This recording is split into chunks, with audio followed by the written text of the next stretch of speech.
Cerita Buaya Perompak, cerita anak Nusantara dari Lampung. Alkisah, di Sungai Tulang Bawang di daerah Lampung, banyak terdapat buaya yang ganas. Banyak orang yang hilang tanpa jejak setelah melintas di Sungai Tulang Bawang, terutama para nelayan dan saudagar yang membawa muatan harta benda. Pada suatu hari, seorang gadis cantik bernama Aminah tiba-tiba hilang ketika sedang mencuci di tepi sungai. Warga desa yang mendengar kabar itu langsung melakukan pencarian. Mereka menyusuri tepian sungai hingga ke tempat yang jauh, tetapi Aminah tidak ditemukan. Warga desa pun menganggap Aminah sudah mati dimakan buaya. Sementara itu, di sebuah gua di dasar sungai, tampak seorang gadis yang tergolek lemas.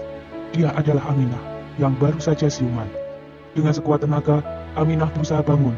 Dia sangat terkejut ketika menyadari dirinya sedang berada di dalam gua. Gua itu dipenuhi emas, permata, intan, dan berlian, serta banyak pakaian yang indah. Wah, banyak sekali perhiasan di sini. Milik siapa ini? Tanya Aminah dalam hati. Lalu terdengar suara laki-laki. Hai gadis cantik, jangan takut, inilah istanaku. Selamat datang di gua bawah sungai istanaku ini. Ternyata suara itu berasal dari seekor buaya besar. Kamu siapa? Wujudmu buaya, tapi kenapa bisa bicara? Tanya Aminah dengan takut. Tenang gadis cantik, sebenarnya aku juga manusia sepertimu. Aku bisa berubah menjadi manusia nanti pada saat bulan purnama, kata buaya itu. Kenapa wujudmu berubah menjadi buaya? Tanya Aminah ingin tahu. Aku dikutuk karena perbuatan jahatku merampas harta benda setiap kapal yang melintas di sungai. Semua harta itulah yang ada di gua ini, jawab buaya itu. Wahai buaya, mengapa engkau menculikku? Kata Aminah. Aku membawamu ke sini karena aku menyukaimu. Jika engkau mau tinggal bersamaku, semua harta benda di gua ini menjadi milikmu. Tetapi jika engkau menolak, aku akan memangsamu, ancam si buaya. Dengan ketakutan Aminah menjawab, baiklah, aku mau tinggal bersamamu di sini. Aminah terpaksa menerima permintaan sang buaya. Akhirnya, Aminah tinggal bersama buaya perompak di dalam gua. Tetapi dia terus mencari cara agar bisa keluar dari gua itu.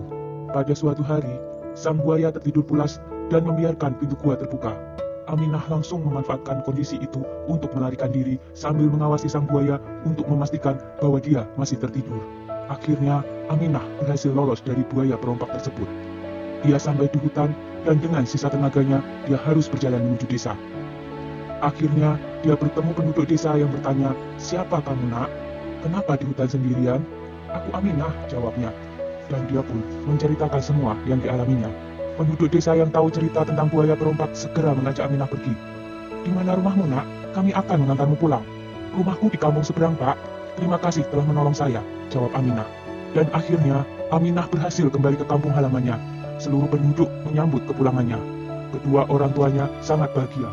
Mereka jadi semakin tahu tentang buaya perompak dan lebih berhati-hati jika berada di tepian sungai Tulang Bawang.